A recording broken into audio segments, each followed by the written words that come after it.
Bago ngang uri ng pagtataya ng panahon ng pag-asa ang nowcasting. Dito kada isa o 2 oras na lang o 2 oras na ang paglalabas nila ng weather bulletin.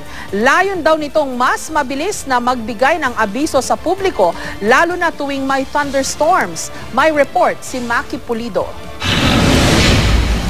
Ngayong panahon ng tag-ulan, dapat I am ready. Ang pagiging ready dapat may armas na sapat na impormasyon. Babagyo ba? Uulan? At kung umulan, saan at gaano karami ang bubuhos? Ito ang ginagawa ngayon ng Philippine Atmospheric, Geophysical and Astronomical Services Administration o PAG-ASA, ang nowcasting. Sa nowcasting, kada 1 hanggang 2 oras ang pag-issue ng weather bulletin. Ina-analyze sa mga impormasyong ibinato ng mga radar at satellite na pumapasok sa mga computer terminal na ito.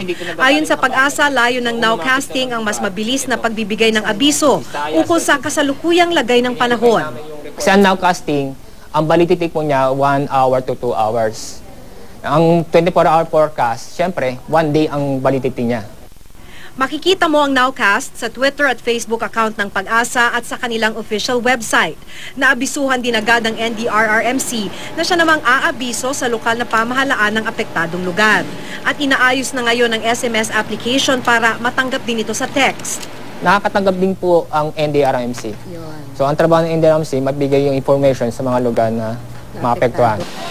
Mula ngayon hanggang Disyembre, 17 bagyo ang inaasahang papasok sa bansa.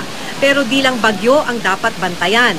Panahon na ng habagat mula ngayon hanggang Oktubre at habagat ang nagdadala ng malakas na buhos ng ulan. Kaya kahit walang bagyo, posible ang matinding pagbaha at landslide. Maki Pulido, GMA News.